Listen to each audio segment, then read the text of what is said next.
Hello and welcome to episode 1 of Podqasted. Today's guest is Phlux. Phlux is a veteran of the EU Halo competitive scene with a career spanning 12 years. He has been competing at the highest level in European Halo for several titles, and today we talk about a wide range of topics, including the most recent roster changes in EU Halo, including foe and quadrant, as well as his own personal journey through the years and where he sees his own team currently, who are widely considered the staple third best team in EU at the moment. So sit back, relax, and I hope you enjoy. Hello, everyone. Welcome to episode 1 of Podqasted. I am joined by Phlux, the main man himself. And I guess, how are you, first of all? Yeah, I'm good, thanks. How are you? I'm good, I'm good. I saw you scrimming against BH3 a few hours ago. How'd that one go? It was pretty good. I think they picked up Stu, right? Because Sunrise has left to join what's that team called? Robbie's team, Jump out gang, yeah. Kimbo's team. Yeah, but yeah, it was pretty good. I think it was like 11-1. Yeah, that's good. Yeah, I mean, it seems like you guys pretty much you pretty much destroyed them every game except I think the one Argyle I saw you lost. But apart from Oh that, yeah, we lost you. yeah, I saw Argyle. But yeah, I guess just talk about your team a little bit to kick things off. Obviously you Yeah, guys played at the Blackpool LAN recently with Millsy as the fourth and with you Septic and Mose, and then it looks like you've now gone with Shad. Can you kind of explain the reasoning behind that a little bit and kind of how that came to happen? yeah, sure. So after the event, I think me, Rob, and Mose were looking for like a stable fourth, which has a lot of experience at big events. Because Mills is a good player, obviously, but he doesn't have much experience like when it comes to pool play or just playing on like big games at NA events. And Yeah, Shad obviously he didn't play any of last season, but he played throughout all the 2022 season with Quadrant obviously, and he did really well with them. So he was just a natural pick for us, to go to without having playing with anyone that we played with in the past. yeah, So yeah. it's just a good option for us, I think.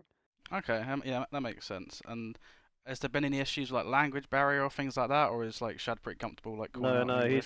he's got really good English to be fair, and he knows all the call outs in English, so there isn't too much language barrier when it comes to communication, which is good. Okay, okay. And I was going to say we'll get a bit more into your team, I guess, as we get later on into it. But something that for anyone who's watching, we're currently recording this on kind of the 13th February, just in the evening, and within the last few hours, we've heard that there's been a bit of kind of roster mania at the top of EU Halo with Foe, formerly Navi, and Quadrant.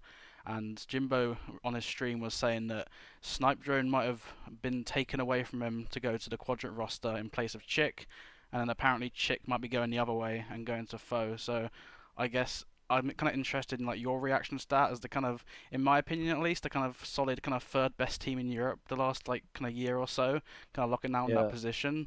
I guess like what's your opinion on that change? Do you think it like benefits you, benefits them? I guess just kind of overall thoughts. Um, it's gonna be hard to say quite early. I'm surprised personally. I didn't think I'd see Quadrant change until at least the first event. I know they haven't looked too great in the online cups or whatever, but at the end of the day, they are online cups, so I didn't think they'd actually force a roster change until after the event. Yeah. So I'm surprised to be honest. It's hard to say if any team will get stronger or weaker, I think, until the event, to be honest. I'd have to reserve most of my judgment from then. Yeah, and Or until then. do you think for Foe it's kind of like an obvious choice to just like get Chick and kind of get him on his team, or do you think maybe they should consider like other options I potentially? think I think it was the natural option. Yeah, Seb's an incredible player. I think it was a bit of a no-brainer for them to just do a one-way swap.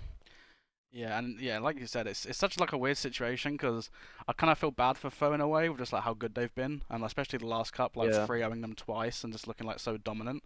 And I mean, I think for most people, I think the obvious kind of thing to think about is because Quadrant have got the org and they've kind of got the salary behind them. It's kind of yeah, they have that power to like attract players.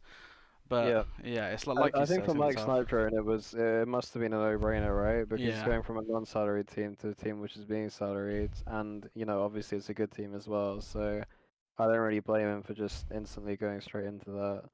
But yeah, at the same time, I do feel bad for Foe because assuming they did have an organization, they probably would have had more like pull, to try and keep Mike, yeah, or maybe it would have swayed Mike's decision a bit. But you never know. yeah.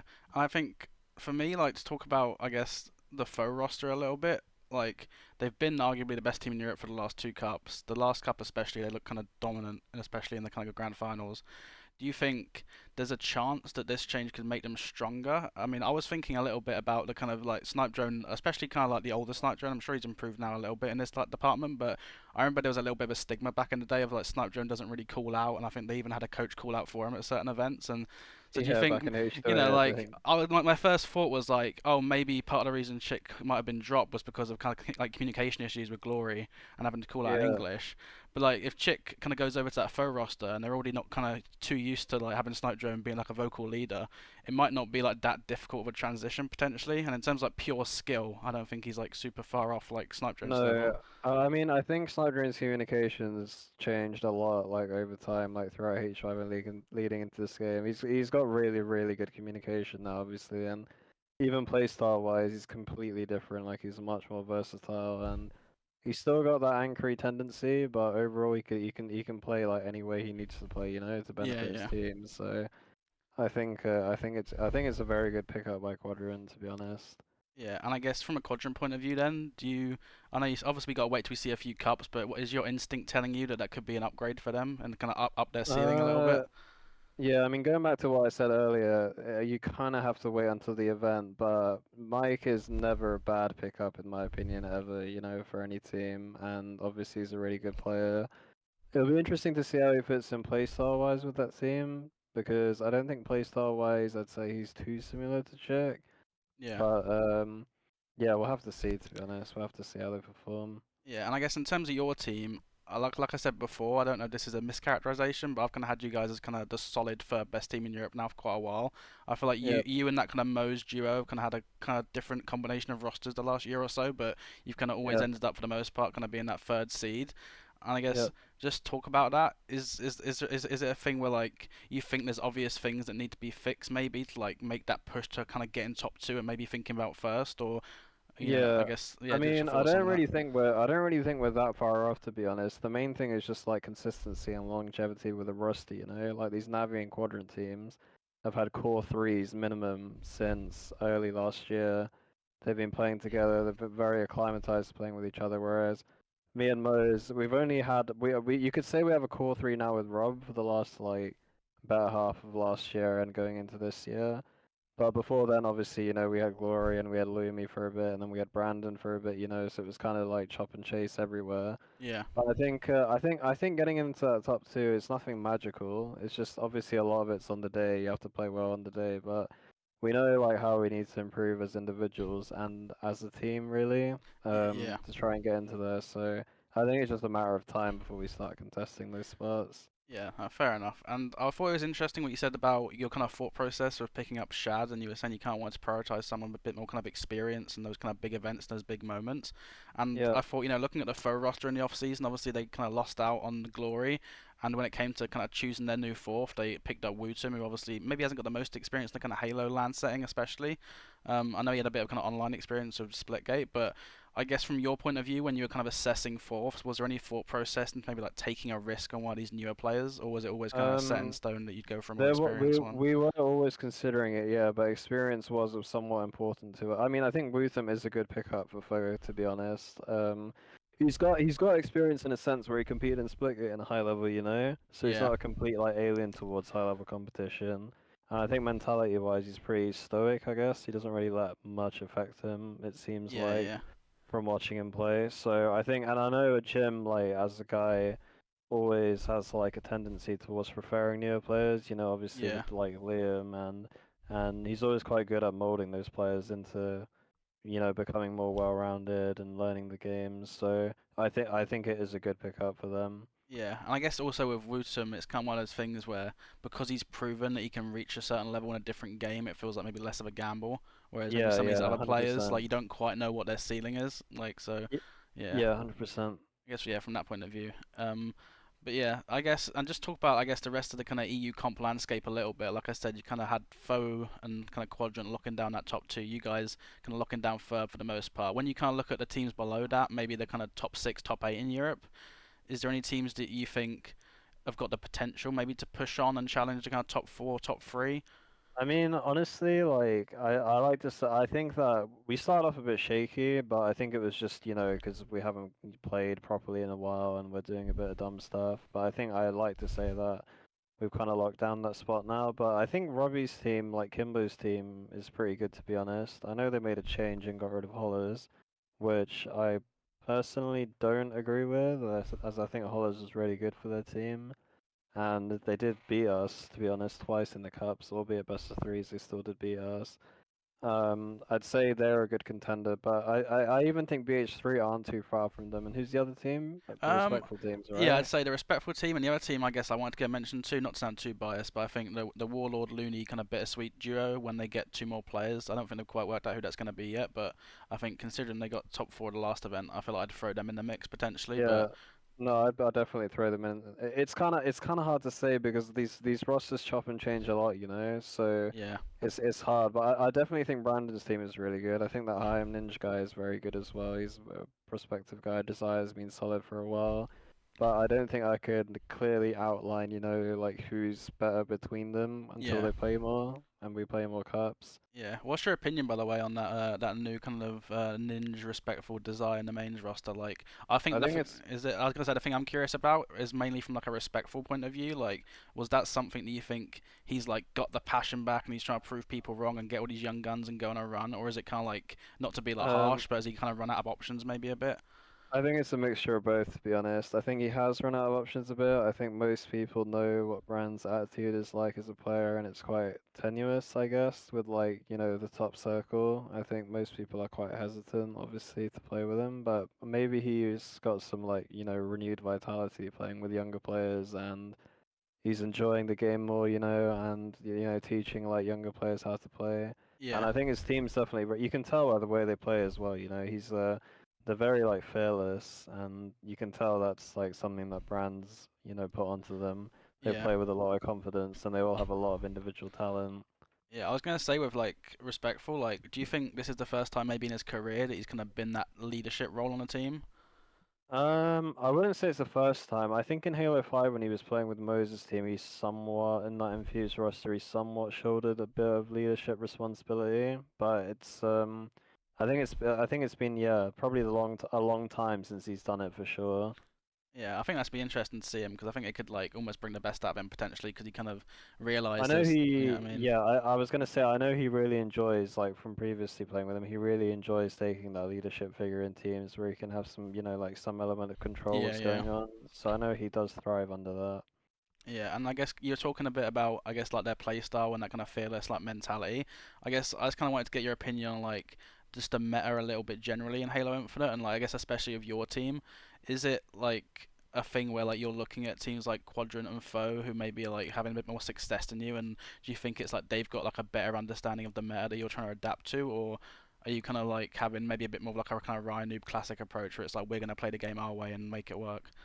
I think it's a mixture of both. I think the teams like Quadrant and Foe at the moment, they just have naturally much better teamwork than us. They're more like clued up as to like where their teammates are, like what pushes they're committing to, what gaps they need to fill on the map, stuff like that. Whereas it's not like a knee-jerk reaction for us, you know. We actively like have to spell out in comms like, oh, you watch this, we go here, Yeah, you go here, stuff like that, you know. Whereas when you watch Foe and stuff, for instance, play the cups, it's very they do vocalize it in their comms, but at the moment, it is still natural, you know, yeah. somewhat to them. Whereas we have to kind of build up to it, so it becomes natural. Yeah, and I guess just to talk about like kind of your career a bit more like broadly, like for anyone who's not aware, like obviously you've competed at a pretty high level now in EU Halo for like I guess several different games. I mean mainly kind of Halo 5, you were roughly kind of at the top going to a few of the world's events and things, and in this game as well, you've kind of been near the top.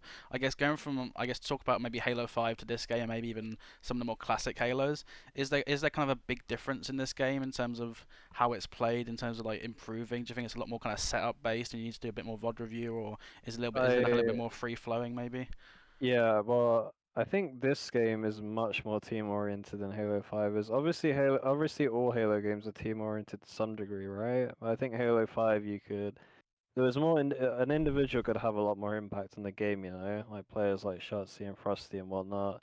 Yeah, Whereas in this game, it's really hard. Like I can probably put the amount of players that impact the game on an individual level on one of my hands, you know, like yeah, people like Legend and Renegade and Lucid, you know. But apart from that, it's very, very team based. Like everything has to be quite regimented.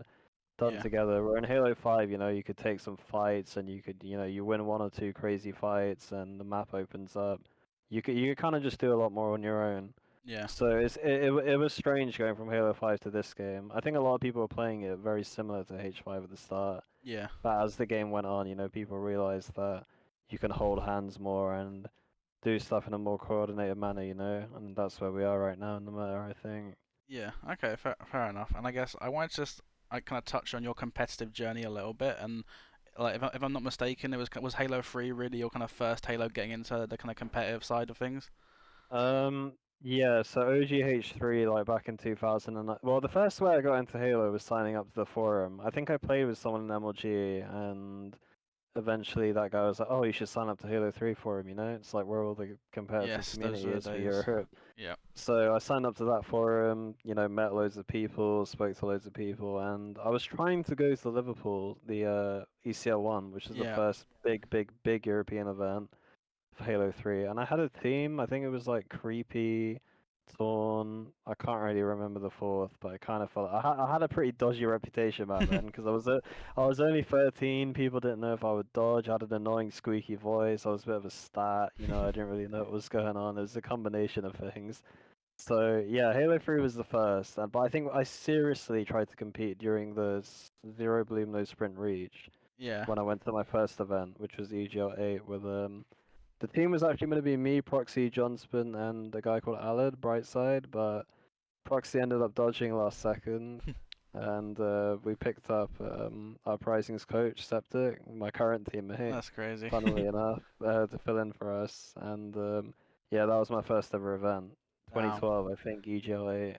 Damn, it's kind of crazy how long some of us have been like in the scene. I think that first event you were talking about, ECL1, I went and watched and kind of did Bioc. I think I played the free for all as well and got rounded.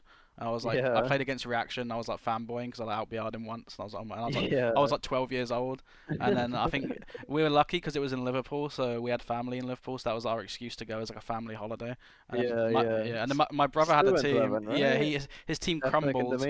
It Domania. was meant to be that, yeah. It was meant to be like Ethnic, Domania, and one more player. And I think Ethnic left to team with Jules at the last second. And like, Oh I, yeah, with Amazing Weasel and that. I bro, you know, remember. it was really funny actually. We were talking about it the other day. It was for years the narrative has always been when we talk about, oh yeah, Stuart, it's so unlucky your team crumbled and like that's like kind of snaked on you. But we were talking about, we're like, wait a second, this was 2010. We were like 12, 13 years old. We went to Liverpool like a week before the event. So Stuart was on Xbox like a week before the event. So they probably thought he was dodging or something. Like, they didn't have like Discord or Yeah, saying like a fucking smartphone to message him on. So they probably thought, oh, he's yeah. dodging. Let's make a new team. And Stu just turns up like it was like, oh, it was If still got the Ethnic Domania duo, then they could have done some damage, but it's yeah, unlucky yeah. I Ethnic can't remember left. what his team was in the end. He did ended up on a team. I was nearly on the makeshift he ended up on because he was actually scrambling around on the day trying to find a team. But I can't remember what team he Yeah. ended up on. But yeah, it was that was a fun event. I kind of feel bad because I didn't really know anyone, but it was a like cool experience. 40 teams at that event as well, which was kind of crazy. Yeah, no, that was a good crazy event. And then yeah, Reach, like you said, that was, I think I went to EGL 7 on that one. Blackpool, right? Yeah, The Northbrook, yeah. when Stuart's team with like Adversary and I was meant to go to that one. I think I was meant to go with Stu, actually. oh my I god. think. I know EGO 8 I was meant to go with Stu, but I kind of shaded on him to play with other No. people. I don't think he went to that one. So that, yeah, like you hurt his feelings there, I think. But yeah, Reach. So I guess Halo 3, you were kind of getting into it a bit. Halo Reach, would you say you're kind of continually kind of growing through the Halo scene? Reach was odd because the game first came out and I was like, what the fuck is this? Like it was Yeah, Sprint Bloom, it was nothing like Halo 3, and I was like, this game is fucking terrible. So I stopped playing it. yeah, And then I think like towards the end of 2011, people on the forum were like, oh, title update's coming out, they're getting rid of Bloom and no Sprint. I'm like, what the fuck? The game might actually be good now. yeah, So that's when I started playing it again. But it was really weird when I started playing Reach again because 90% of the people that I used to play with didn't really play anymore. So I kind of had to, like start from scratch. And I think I started playing with Adversary. He was like the first person that I started talking to.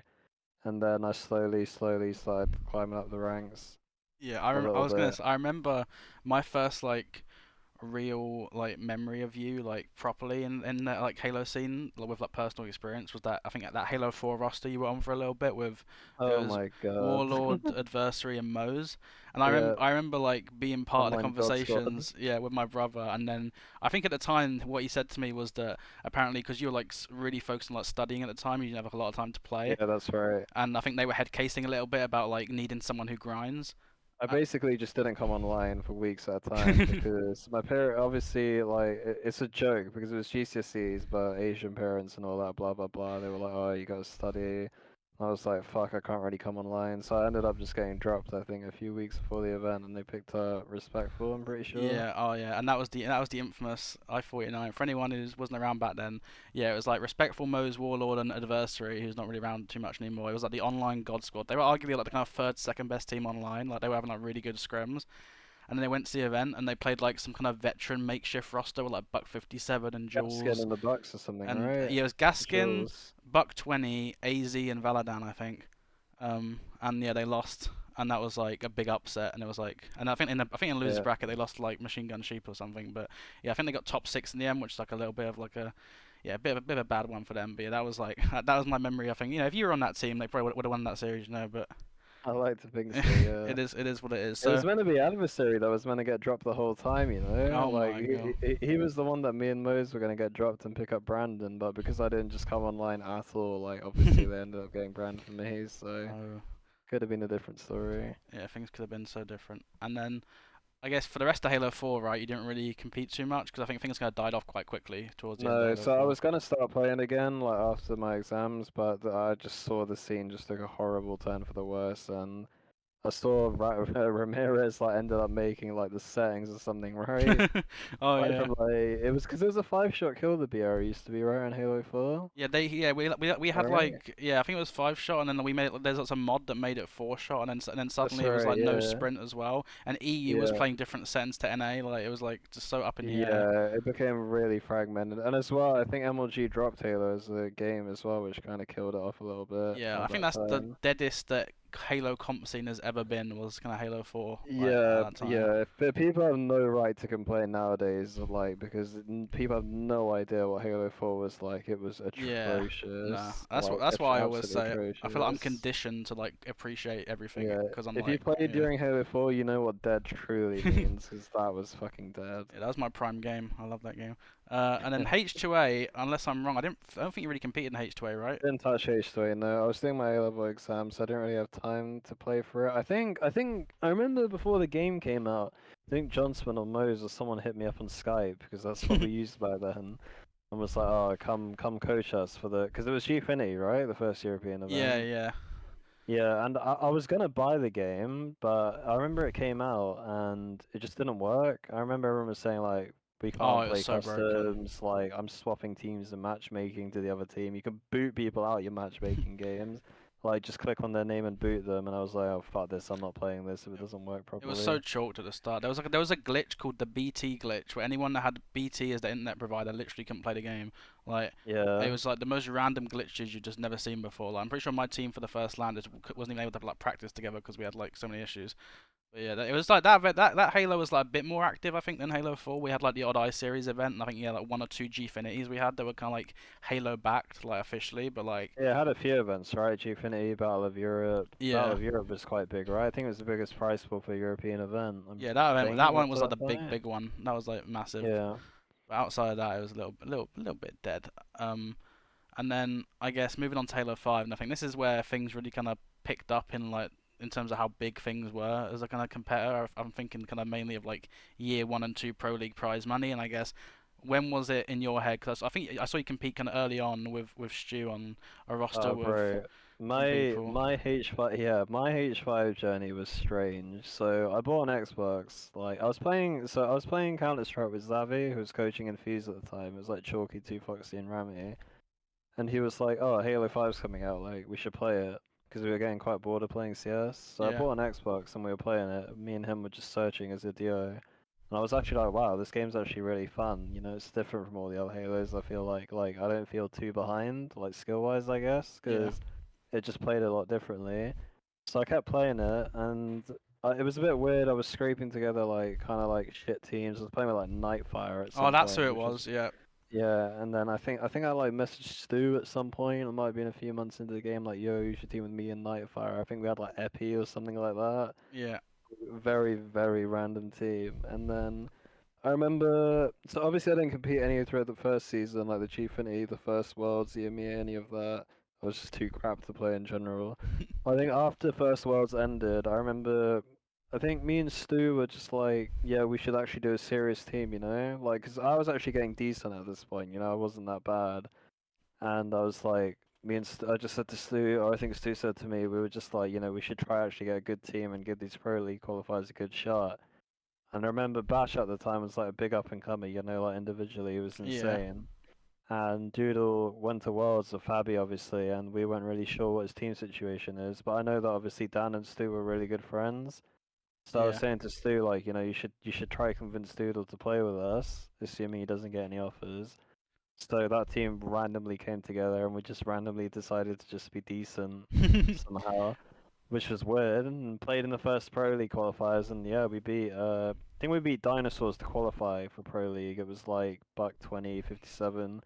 Flames and Cristola, I think the team was. Yeah, that I don't know. I remember like so vividly like that like feeling of when you guys qualified. I felt like it just felt such a big deal at the time. Like I don't know if you remember Bro, the Team Beyond forums, and I remember one yeah, thing that was really like, oh my god, this is so cool is when Stu got like the pro player like tag on the Beyond yeah, forums, and I was yeah. like, oh my god, this is like big time. Like, Honestly, it was so random.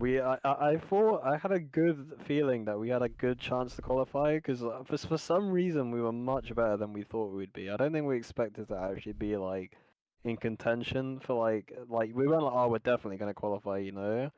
yeah. It was just gonna be a bit of but on the day we actually played sick. Like we were all making like sick plays. Remember Stu like single-handedly saved us in a true flag versus Dinosaurs recap like two back-to-back flags or something. Oh, bro, the And sword runs were insane on that game back in the day. yeah, he did some crazy shit in overtime, and we just won, and we just ended up quite. I don't know. It felt a bit surreal to be honest at the time. Yeah, and I guess when did maybe things in your head switch from like, oh, I'm gonna compete in this game because it's fun, I enjoy it, and it's a hobby, to like, I might actually like try and make some money out of this and like take it seriously, did that never really kind of happen? Well, I was really young. I was still like 16, 17 at that point. So, fun was obviously at the forefront of my mind. But I think it was definitely after the first Pro League, where I started thinking about, wow, like the prize pools are really good for Pro League, obviously. Like making 3 or 4K for coming second online and playing at the event is sick. And I think after the first event, I was improving like rapidly at the game, you know? Yeah, So at that point, I was like, I want to actually try contend to try win one of these events, because I think I'm good enough to do it.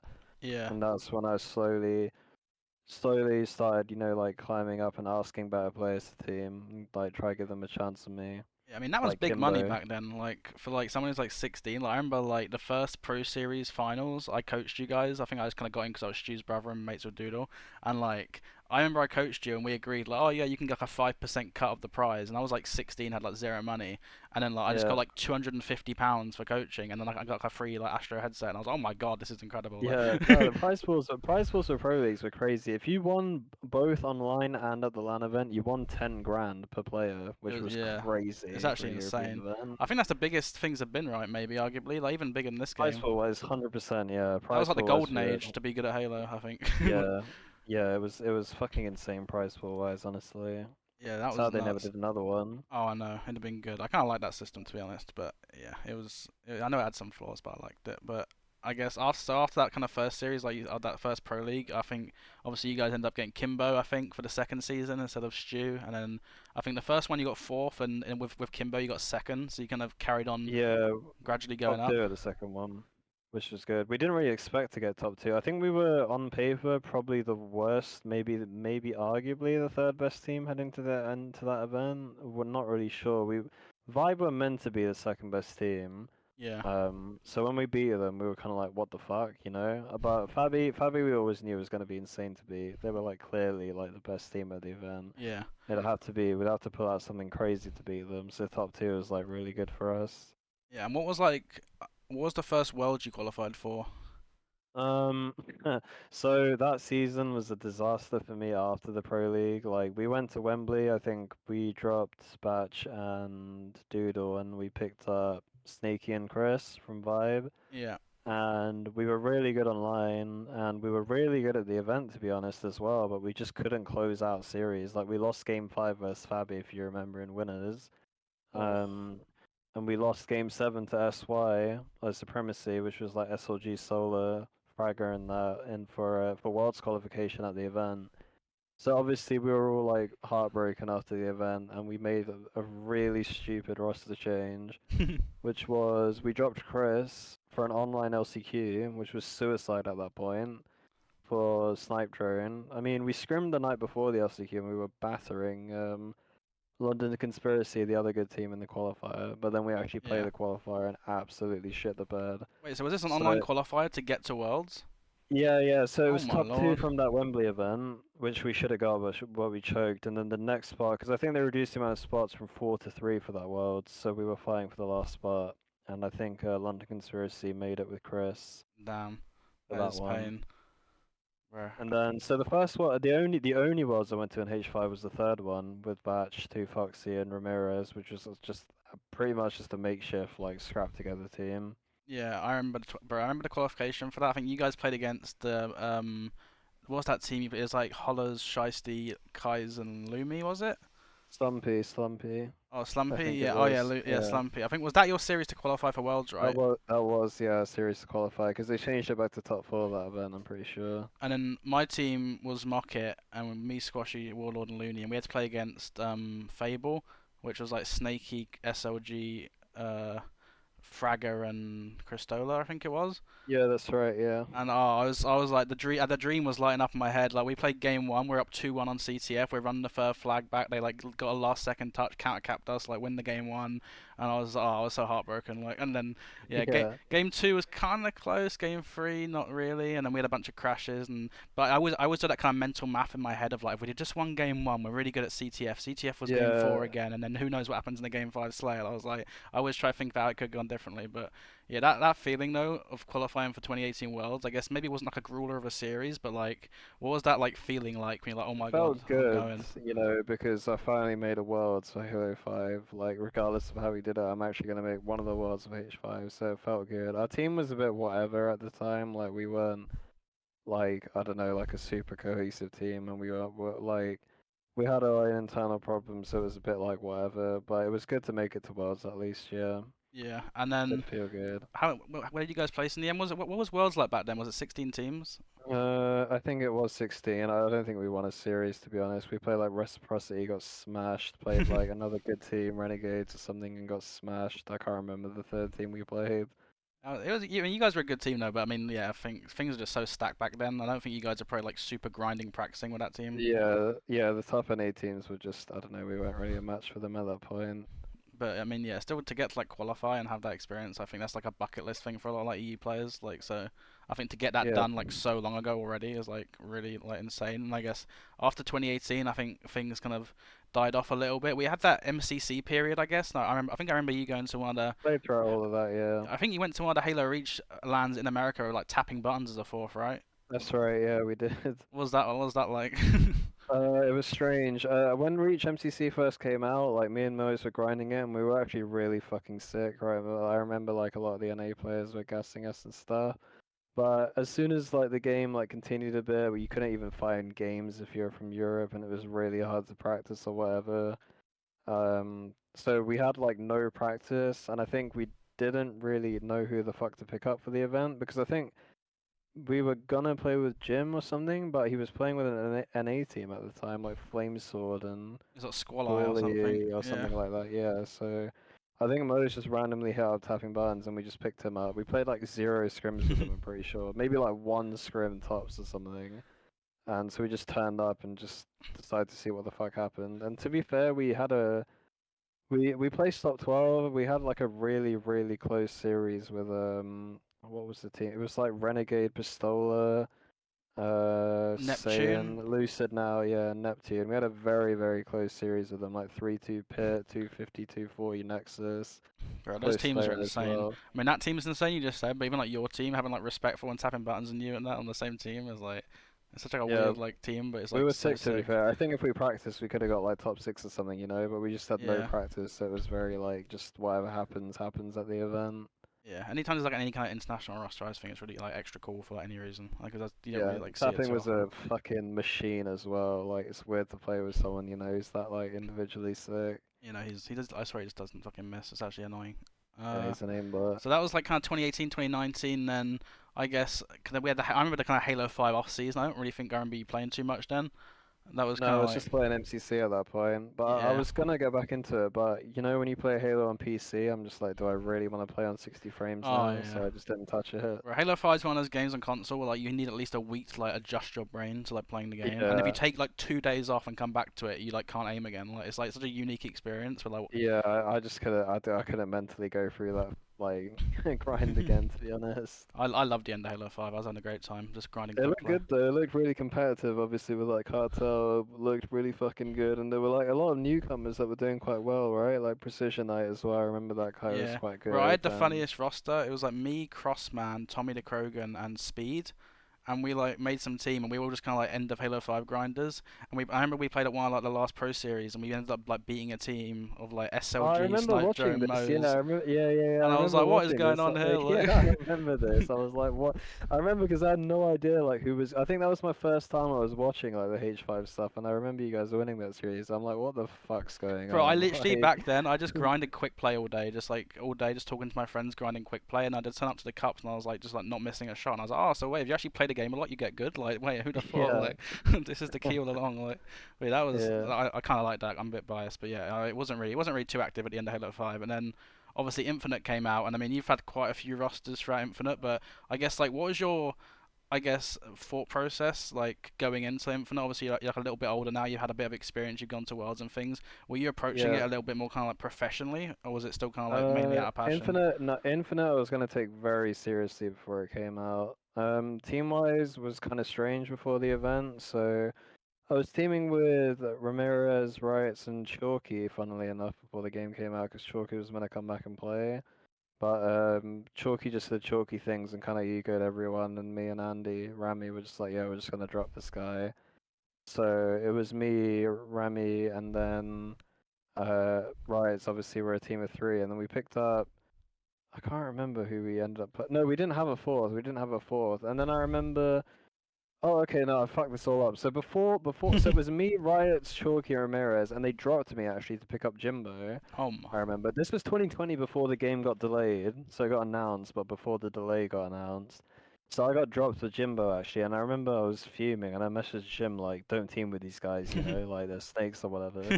And Jim came around. He's like, yeah. Actually, I'm not gonna team with these guys. I'll team with you. Oh my. And me and Jim were like, obviously, I think me, Jim, and Two Foxy were a team of three for a while in 2020, and we were looking for a fourth.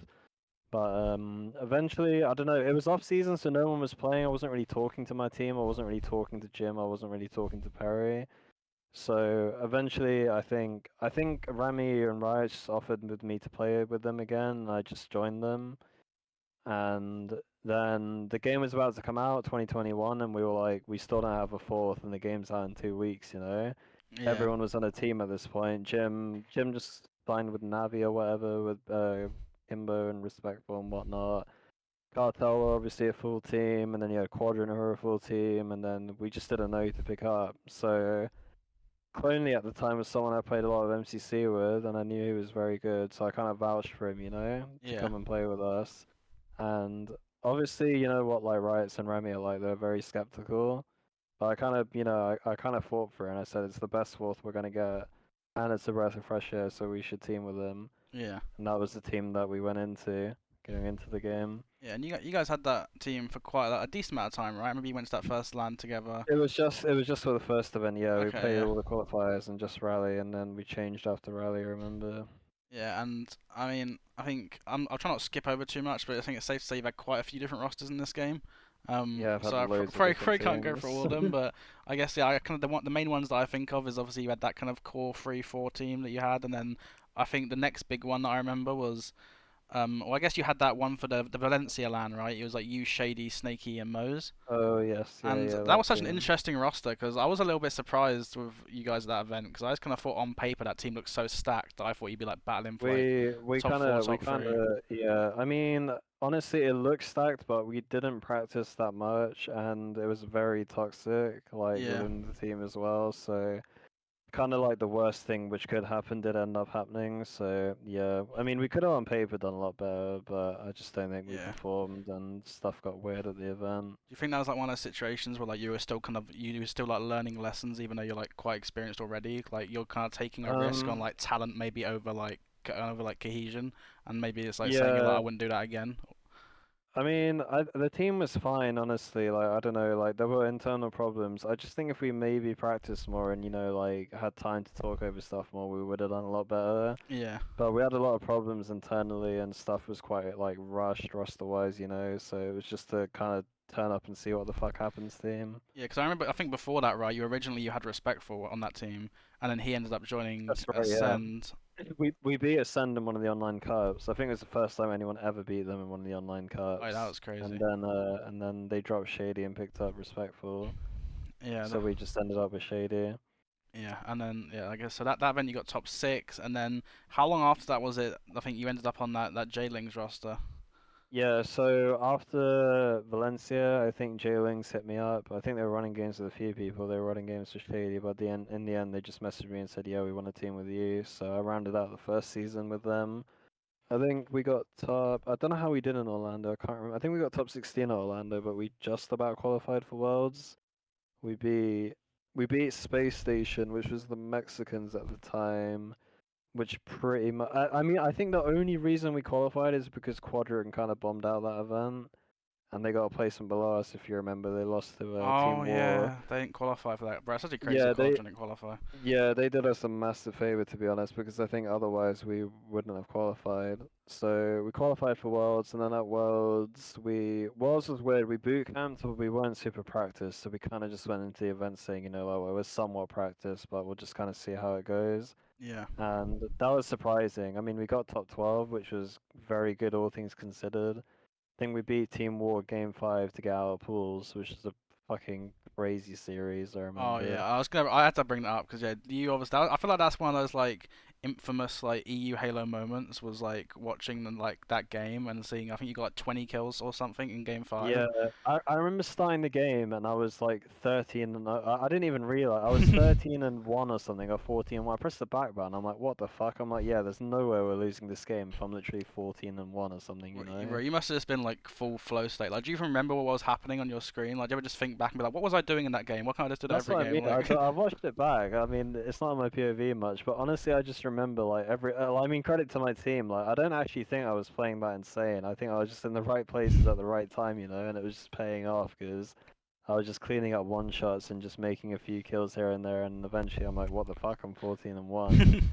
So yeah, it was one of those games where everything just fell into place for me. and was that was like to get top 12, right? I think that That was series. for top 12, yeah. That was our last pool play game. Uh, So the loser of the pool would have got eliminated. And that's like a fucking that's a sick placing internationally, like especially at Worlds as well. Like I feel like there's so many EU teams, like even like you said earlier on about your team in like 2018, where like you go over to like NA for these events, and it's almost like an expected thing. You kind of like lose all your series sometimes Yeah. if you're not like the top dog maybe in like EU. So for you guys to kind of be what was it maybe arguably the third, fourth seed in EU at the time.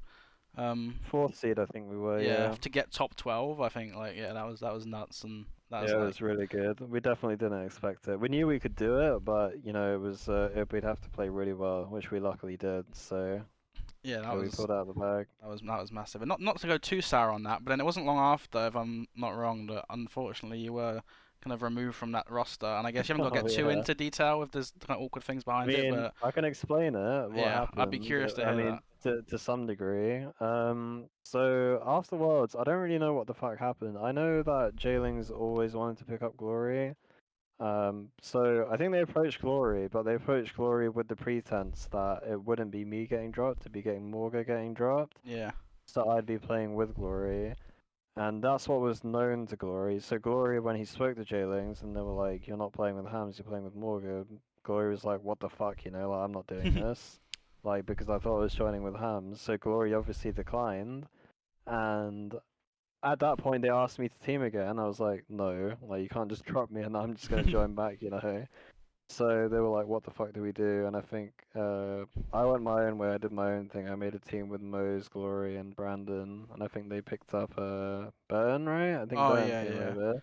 Yeah. I was gonna say from the outside looking in, just on that situation, like, do you think it was as simple as maybe just like they're like they're like just closer mates, like Morga kind of Quad and Septic I think at it the was time? very, very. I think there's a lot of politics involved with it, and I think there's a lot of miscommunication. So I don't Yeah, really blame. I don't really blame all of them for it. You know, I think there's a lot of miscommunication going on. yeah, yeah. And just sometimes, you know how you use like roster changes just boil down to like dumb shit. Yeah, yeah. I feel like it's so awkward because, from my perspective, I think in EU Halo there's such limited amounts of money to be had, like on salaries and orgs, especially now. I mean, obviously back then it's a bit better, but now it's even worse. But like, I think people might be a little bit more kind of like in that mindset of like wanting to like get their mate a salary if they can. Not to say like any of those Yeah, players weren't good players or like definitely deserving of does it, but happen. I think it definitely probably factors into the thinking maybe in some of these team changes. Like, One thing I will say is that J-Lings was actually a very, very, very good org to represent, you know? Like, I yeah, feel like they were very, very professional and they gave everyone their fair say, you know? yeah, And after every event, they were always they weren't very passive, as in they were always very involved talking with us, you know, how the event went and what we can do to get better, which I really liked from them, to be fair. yeah, So I definitely say that J-Lings are like probably one of the best, if not probably the best, like organization that I've been under, to be fair. That's yeah. a from a professional standpoint. You They know, were I really really like good. J-Links. I mean, they're around for quite a while, and I think I did the kind of watch party with them, and they were like really nice to work with. And I think just the fact they even had that as an idea and like put like resource Yeah, into it. very good management, good group of people for sure. Yeah, and then like you said, off the back of that, obviously a bit unfortunate from your point of view, but in the end, arguably it kind of worked out well. Kind of looking at how things ended up going, because you ended up on that team with, was it a Glory, kind of Lumi and Respectful, right? No, so initially, after I got dropped from Jailings, I was actually teamless, and I think Mo's Glory and Respectful were a team of three, Okay. and it was between me or Kimbo for the fourth, and they ended up picking Kimbo, which I was surprised by, but I wasn't that bothered by, you know, I was just like, I'll go do my own thing then. Yeah. But they played a few cups, and obviously, like I think the team just blew up from the inside or whatever, and they eventually dropped Kimbo and asked me to team. So I was like, okay, yeah, that's cool. So I joined them, and I went to the first event, which was Charlotte, right? That was the kickoff event last year. uh, Not 100%, but I think it was Yeah, it was Charlotte. So yeah, I went to Charlotte with Respectful, Glory, and Mose, and I think we were one game or one series of qualifying for pools, maybe two. I'm not sure. We were close though. yeah, bro, that open bracket is such a gauntlet. I feel like, and especially like last year. Yeah, it was super stacked as well because I mean it's dictated by online cups, right? And teams that aren't good online don't get into pools. So there was some. Oh yeah, and I remember Native Red was supposed to be in pools that event, but that's when Drux Oh visa issues yeah. started. So they got relegated to open bracket, and they were definitely a pool play Bro, team. some of Drux the were no joke, you teams, yeah, know. some of the teams that are in open bracket were like, it's like obviously there's only so many teams that can be in champ bracket, so it kind of sounds silly to say, but like so many of these teams in open bracket did not like feel like open bracket teams. Like I Yeah, remember hundred when I percent. went to an event in like Halo 5, it was like I've only went to like two American events, but the second one I went to, we like qualified all the way for open bracket to like champ bracket. But like the team we had to beat to make it into champ bracket was like Stress and like Article, and like they were like good players, but they weren't like, oh my god, Not like like, top of the AM scene, yeah, they were like right? Like top you get AMs. considered So pros. it kind of Yeah, made sense because like, you beat top AMs to make it into pro bracket, whereas it feels like in Halo Infinite almost it's like you beat you pros to have to make be it a into pro pro team. bracket. Like Yeah. they feel like pro players like skill level wise. And even some of them had like orgs, which like you had salaried org teams like in open Yeah, in the bracket, open bracket, which yeah. I think is a good. I mean, it just shows how like I think way more competitive Halo Infinite is. I'll probably talk about that a little bit like later, but I think like yeah, some of the like I think the overall competition level of Halo Infinite for me is like the best it's been in like any Halo, Yeah, apart from maybe like the classic ones. open bracket, yeah, the competition's definitely been like insane throughout Infinite, you know, and the open bracket's been stacked there. Like getting out of open like last year was absolute gauntlet to do. We almost did it with our next team, but we just choked one series, but yeah, there's at least two pro teams in there that kind of gatekeep it, you know. So Yeah, you have to yeah. beat one very good team to get out. And then that roster that you had, it had a few kind of different iterations. Like I said, I think I had Sayer at one point and this and Yeah, that. so I think after Charlotte, we were just like, I think we didn't want to, none of us wanted to play Brandon, so we just picked up Lumi. And I think Lumi went to that event and we were watching him, and we played against him that event as well, and he was playing really fucking good. So me and Mose were just like, yeah, we need to team with this guy after the event. And Yeah. that was probably the most fun I've had on the team, to be honest. After that event, we picked up Lumi. That Yeah, no, was a great he was team. insane. I mean, I guess he's not really competing anymore for whatever reason, but like I feel like he's always one of those players where I'm just so happy that he had his stint because I feel like there's so many players we like. I wonder what he would have been like if he really gave it a Ho- go. Honestly, I've never seen anyone improve as much as a player throughout the short time I teamed with him. Like, I felt like every scrim that guy legit got like that extra 5 or 10% better at the game. You know, his brain was Yeah, like a sponge, like the amount of info he took in. bro, he was so. I remember like talking to him in, like Halo 5, and he was talking about how he'd like be like VOD reviewing people and like picking up tendencies and shit. I feel like he had like a really good brain for the game, but also he's just like insanely like Yeah, individually yeah, talented. he was. You wouldn't like attribute him to, you know, but he was a really like cerebral player. Like he really like knew what the fuck was going on in games, and he was really clued up. He was definitely one of my favorite teammates to have this game, and he was cold as ice as well. Like he never panicked. He never ever like felt pressure or stress in a situation. He just always did his thing. Yeah, and I guess to not to fast forward too much, but I guess you kind of had a few more kind of tourneys events with that roster, and I think the you and Mo's duo is the main one that's kind of really stuck throughout. Obviously, Sayer kind of retired, then I think was it Glory left for Yeah, Navi. Glory That's like left for yeah, Navi, so then that kind of left you guys having to get some new players, and I think Jailings in that time kind of disbanded, a few players retired, Quad and Morga, so that kind of left Septic by yeah. himself, and then you guys kind of ended up, I guess, consolidating right with I guess Septic and getting Millsy at one point, and I guess kind of locking down that third spot. I guess just talk about like the Europa LAN a little bit for that event. How did that event go just overall, kind of based on your expectations and how you kind of ended up placing? We pretty much did the bare minimum of that event. You know, like we went into that event thinking like we should at least get third, and maybe we can, depending how we play on the day, push for a higher placement. But we would have liked to have played Navi ideally in losers, I think. Yeah, But Navi played really, really well that event, so I'm not even sure if we wanted to play them in losers. yeah, But yeah, I think third was the bare minimum, and we did get that. And we played all right that event. I think Mo's played really well that event personally. yeah, But I don't know. It's hard to say, like, you know, playing quadrant or whatever twice, like beating quadrant is a massive yeah. task. So I think third was okay for that event. You know the series I wanted to ask you about that event, which I'm not just trying to highlight the I negative, know what you're gonna but ask about. yeah, you Go played on. against that eCynical roster, and I played against them as well in winners bracket, and we actually won a game. So when I saw Yeah. they were gonna play you, I was like, oh yeah, well like they're like probably destroy these guys, and then you guys went all the way to like game five. Oh my What God. what was going on in that series? Was it them playing well? Was it you guys like underestimating them a No, bit? Like it wasn't. It wasn't. I mean, no discredit to them. It wasn't even them playing well. Oh, Casey was playing really well, but I wouldn't say the rest of them were. But we won the first two maps, and I think we were kind of just trying to coast the next two maps, and we fucked up like a live fireball game really bad. I think that gave them a lot of confidence, you know, for the next map. yeah, And I think for game four, they just rode off that game three confidence, whilst we were a bit, you know, tilted because we choked a close game. yeah. And game five, it went then, you know, obviously ended up going to game five, and we were just like, what the fuck? And, you know, these guys are screaming at us, and we kind of just said to each other, like, all right, let's stop trolling now and win.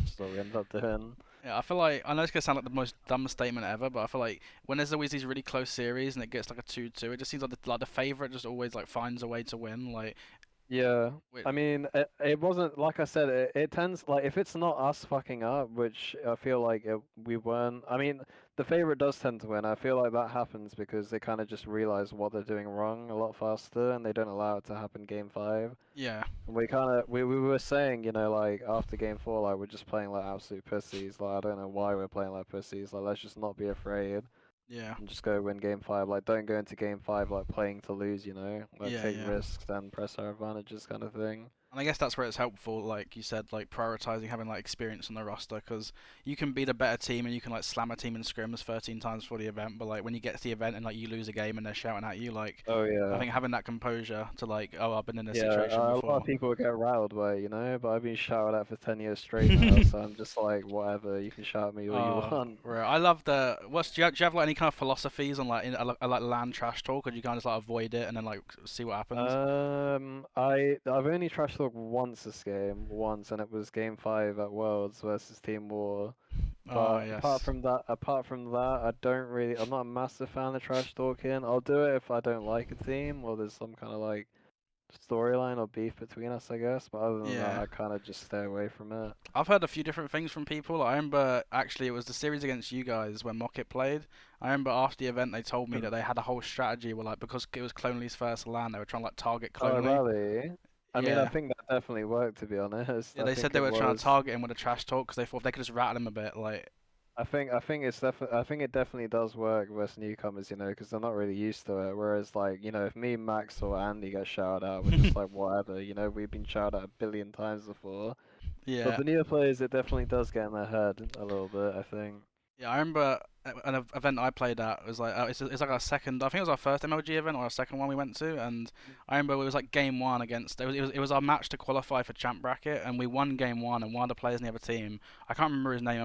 Let's say it was like I don't know, like Jeff or something. I remember Squashy Josh Yeah. stood up and he was like, "Who's Jeff? Who's Jeff?" And he's like, "Oh, me." And he's like, "Yeah, you just cost your team that fucking game, bro. You fucking suck." Like just like targeting them. Like, oh my god, Josh. Like Jesus. I was like, fair enough. And then game two starts. It's like a Coliseum Slayer. We lose it. I go most neg on my team. And of course, one of them stands up, like, "Who's It Steve? does the Who's same Steve?" thing. Like, and I was like, "Oh, me." Like, it's like, they're like, "Yeah, you cost your team that game." It's like, for fuck's sake, Josh. Like, look what you done. Like, Yeah, there's always a lot of mental warfare online, I feel like, in Halo. I love it. It's funny though because I was thinking about it a little bit last event where like I remember I think we played against you in pool play, and I think sometimes you're trying to get yourself hyped up like, yeah, you know what, guys, if we just play well, we can win this and this and that, and then maybe like you're a shit talker guy, like you would get a kill. But I think Yeah. sometimes if a team is almost like stoically just not reacting and like almost like Yeah, it's saying kind of like, why you're why am I shouting at yeah. this guy? He's not even giving me a Yeah, exactly. It's reaction. almost like that thing of like this guy thinks I'm so shit. I'm not even worth shit talking. Like, and it's almost like psychs you out a little bit. Like, it's like I Yeah, feel like if you shit talk someone, it's almost like you're validating the fact that they're a threat. I Like, mean, different people handle it differently, right? Some people get shit talked and then they'll shit talk back, or some people just sit there and take it. And I feel like if you shit talk, like the responsibility's on you to back it up, Whereas if you don't say anything, it's just like, well, whatever. The guy's gonna feel like an idiot, if you win the next few games or whatever. So yeah, it's a double-edged sword, definitely. yeah, love a bit of shit talk. And then like I say, so after Blackpool, you guys get third, and then like I said at the kind of start, you end up replacing Millsy with Shad, and then like I say, it brings us to kind of the current day. Obviously, like I said, the first Open Cup, you guys got top six. Lost, I think, to Jump Out Gang, was it Yeah, twice? Or no, I think it was yeah. lost it. No, we lost them once, and then who did we lose to after that? I Did we think lose to I them think you lost them again? in losers. I don't know who you lost to in winners. I know you lost Oh, to. that's right. We lost to them in losers. Yeah, yeah. I think maybe in winners you Wait, lost like did maybe we like lose? I'm not sure you lost it in winners actually. It might have been Navi or sorry Foe or Quadrant. I honestly can't remember. But I yeah, don't you know got top why, but I six in that can't. one, and then but then obviously the most recent one you ended up beating. I think you lost them again, right, in We winners. lost to them again in winners. Yeah, we lost to them in winners game 3, and then we just made a good losers run. Yeah, and then I think you had the best of five in losers to beat the kind of new respectful roster. I think that was 3-1 right that series, and you guys kind of got third again. 3-1. Yeah, yeah, Um, and yeah, I guess it kind of brings us to present day. I guess one or two more things I kind of wanted to, I guess, pick your brain on more kind of big picture in EU Halo is like I think for me, someone who's like been around a while, and even while we've kind of been talking about like the history of kind of some of your teams, I think it's kind of interesting. Like you hear some of these like recurring themes of like teams blowing up, players not working well, like so and players don't want to team with this player anymore because of like bad history and this and that. And I think yeah, when I look at the kind of landscape of like EU Halo at the moment, like I can kind of see certain players kind of plotted around. Where I'm like, if this guy just team with this guy and that guy team with that guy, just like you can make this really stacked team. But it's like yeah. Kimbo's off on this team, Respectful is off on that team, like. I guess looking back on it, like, do you think that's like a fault of the players that maybe they couldn't like I be think, mature in those kind of situations and yeah. like burn I those think bridges? I think a lot of players have burnt a lot of bridges with a lot of players in this game, and I feel like maybe on paper you could make better teams, but I don't think even on paper you can. I just think at the end of the day, like the player pool isn't huge, at the top of EU Halo, and I feel like most people have played with most people at this point, so Yeah, people kind of know what's gonna work and what isn't gonna work. yeah, So I think at the moment, like we have the best team we possibly can, to be honest. yeah. And I think, yeah, like you said, it's like most people are team most people, and I guess once you burn that bridge, it's kind of hard like want to revisit it. And I think also like it's like you see it in other esports as well. I think people like taking a risk or like trying out like kind of the new commodity in the scene rather than like trying Yeah, things over again. Not that there's like a massive influx of talent in the EU Halo, but I feel like the last year or so there's been like a few like it's definitely newer been a few players. newcomers. Yeah. Yeah, and I guess last thing, this is a bit of a broad question, so sorry if it's complicated, but something I want to kind of pick your brain on is like what do you think, and I'll kind of follow up on this, like what do you think like makes a good player and like how much of it is almost like predetermined by like talent and natural ability versus like hard work and like ethics? So like for example, when you see someone like Ninja come into the scene or like Wootum, these players that like, have never touched a scrim in their life, like i7, like Flubzo, never scrim, never VOD review, just kind of naturally getting onto the game and they're already like having these insane performances versus like veterans of the scene or people that have done 1,000 scrims, like I guess like how Yeah. much of is it the balance between like being a good player and a bad player with like natural ability versus like putting in the kind of hard work? I think when it comes to Halo, the first thing which gets you recognized is mechanical talent, like individual skill. Like the first time you see someone's good, it's like you play against them, or you play with them, and you're like, wow, like let's take I7 for instance, right? Like he's insane individually, right? And I think when people realize people are good individually, it's easier to add to to that you scrim with it. And when Yeah, people scrim more, they pick up on like all the other stuff. But I think you have to start from a good fundamental individual base. I yeah, think Halo wise. But I think overall, like what actually makes a good player, the combination of all of them. I think mental plays a huge part in it as well. I feel like mentally you have to be very like stoic in Halo. Like you gotta realize you're gonna lose a lot of games. You gotta realize like sometimes you have to lose to try and improve, and you can't really let like having one bad event rattle you and think that it's yeah, over. Like let's say you're a new player expected to get top three in an event, you get top six, you kind of gotta realize, okay, shit happens. Like I'm not gonna let this affect me. yeah. So it's definitely very mental as well, I'd say. Yeah, and I guess another thing kind of on that is, do you have any advice on the kind of process of like becoming a better player? Because something that I think I've noticed, obviously I've not achieved anywhere near as much as you, but like just kind of my experience is when I watch some of these kind of newer teams scrim, like they'll lose a game, and like I feel like sometimes they'll like hyper fixate on like very like generalized Yeah. concepts of like, oh guys, we gotta be more aggressive, oh we gotta like do this, we gotta do that, rather than being like, we couldn't break that setup on recharge strongholds, we tried 3 times in a row, you kept pushing too early, you didn't go here, we didn't get this angle, like do you think there's like kind of ways of improving that people maybe aren't like being as efficient in like Yeah, how I they analyze think things? I think a lot of like the newer players or teams that, like you said, they just hyperfixate on like random things which might have gone wrong in the game. I feel like a lot of people don't realize you have to concentrate on yourself, like on an individual level, on what you're doing wrong, rather than picking holes. Or it's fine to criticize other people, but if you're at that stage in the game where you're like maybe a top 8 or a top 12 team, most of your errors in game are probably on an individual level, where you misplayed a situation or you did something wrong. Yeah, So you should kind of look at yourself more, I feel like, and try minimize your mistakes before just looking at things from a team perspective. Like even it even still applies to like our team and and Navi and Quadrant, I'm sure as well. I'm sure they themselves watch games back a lot from their own POV, or they realize when they're just much faster to catch on to it. yeah, yeah, Whereas sometimes I might watch like top 8 and top 12 teams play like after the game, just like, oh, why the fuck do you do this, or we should have done this or whatever. But I yeah, guarantee if you watch the game back, they probably made about 20 mistakes on an individual level. So I'd yeah. say definitely, people jump the gun a lot, and they should definitely, think about what they're doing wrong before looking at the game from like a big like macro perspective. Yeah, okay, yeah, that makes a lot of sense. And I think, yeah, like you said, I think it's a lot of that comes with experience, but I think even then there's some players that have been around a while and maybe like still might kind of make those mistakes, and that's a big reason Yeah, they're kind of stagnating. And I guess just to kind of finish off before we wrap up, I guess obviously kind of looking forward for the rest of the season. You've kind of got your team sorted now. You just placed third in the most recent cup, and if I'm not mistaken, right, is it top three EU teams that qualify for the first NA event to get kind of travel coverage yeah. and things? So So top yeah. two pools and then next one open bracket, I think. So I guess for the rest of the season, I guess we talked about it a bit, but like, what are your kind of general kind of hopes and aims for like the rest of the season, and where you think you can potentially get to? Well, it's hard to say. We definitely want to solidify ourselves as a pool play team, I think eventually, and gun for those top two spots in Europe. But at the moment, we're kind of just finding our footing a little bit. So we're just kind of Yeah. taking it as it comes and seeing each result as it comes. Yeah, okay, fair enough. Well, so I appreciate you coming on today. I've kept you long enough, and I know it's getting Yeah, quite no late. worries. But yeah, I appreciate the chat. Hope you guys enjoyed the video. If you could leave a like, a comment as well, maybe subscribe as well, be very much appreciated. And try to get some more episodes out soon. And yeah, Flux been perfect first guest. So like I say, really appreciate you Thank coming you, on. thank you. And we will see you guys again next time. See ya. Bye bye.